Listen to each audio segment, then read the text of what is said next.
ఇప్పుడు ఇంకో పెద్దదైనటువంటి ప్రశ్న ఒకటి వస్తుందర్రా, శూద్రులు కూడా హోమం చేయొచ్చా?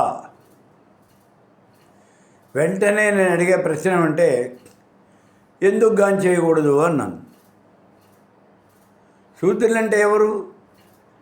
గతంలో చెప్పుకున్నాం, ఆర్యుల్ని ఎదిరించి వాళ్ళ చేతుల్లో ఓడిపోయి వాళ్ళకి బానిసలైనటువంటి వాళ్ళు. అప్పుడు దస్యులు దాసులు అని 2 రకాలైన వాళ్ళు ఏర్పడ్డారు అని చెప్పారు. దస్యులు అంటే యుద్ధంలో ఓడిపోయి వీళ్ళకి అణిగిమణిగి బానిసలుగా ఉండటానికి ఇష్టం లేక అడవులకు పారిపోయినటువంటి వాళ్ళు దస్యులు. వాళ్ళే రాక్షసులు అయిపోయారు.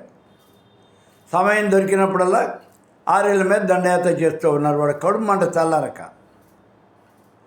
దాసులు యుద్ధంలో ఓడిపోయి ఏమీ చేయలేక వాళ్ళకి శరణాగతి, ఆర్యుల్ని శరణు వేడారు. యుద్ధంలో ఓడిపోయినటువంటి వాడి ఆస్తిపాస్తులన్నీ కూడా జయించినటువంటి వాడు అధీనం చేసుకుంటాడు. ఇది ఆ రోజుల్లో ప్రపంచవ్యాప్తంగా ఉన్నటువంటి నీతి. కాబట్టి వీళ్ళంతా కూడా ఆర్యులకి బానిసలైపోయారు. వీళ్ళ పుట్టబోయే పిల్లలు అందరూ కూడా అదే మన భారత రామాయణాల్లో కూడా కనిపిస్తుంది మనకి. వాళ్ళు దాసులైపోయారు, వాళ్ళే శూద్రులు అనబడ్డారు. వాళ్ళతో పని చేయించుకున్నాం మనం. కాబట్టి ఆ రోజున వాళ్ళు పని చేయటం వరకే వాళ్ళు ఆగిపోయారు. అంతకన్నా వాళ్ళు చదువుకోవడానికి కానీ లేకపోతే ఇప్పుడు ఉద్యోగాలు చేయడానికి కానీ ఇలాంటి హక్కులు ఏమి వాళ్ళకి లేవు. వాళ్ళకి అసలు ఏ రకమైన హక్కు లేదు, ఎందుకంటే వాళ్ళు మన బానిసలు. ఇవాళ రోజున లోకం మారిపోయింది, బానిసలు ఎవరు లేరు, ప్రపంచవ్యాప్తంగా బానిసలు మారిపోయారు. మరి ఇలాంటప్పుడు ఇంకేమైంది?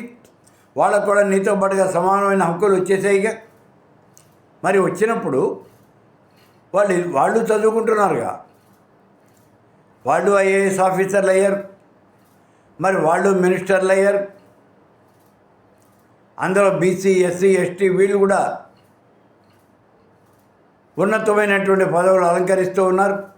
మరి అలాంటప్పుడు వాళ్ళు హోమం చేయడానికి ఇబ్బంది ఏంటి? ఎందుకు చేయకూడదు? ఒకవేళ చేయకూడదు అంటే మీ చేదస్తం అంతే. కాబట్టి ఇక్కడ అన్ని రకాలుగాను మనతో సమానంగా ఉన్నటువంటి ఆ శూద్రులు కూడా వాళ్ళు హోమం చేయవచ్చు, చేసే అధికారం వాళ్ళకు ఉన్నది.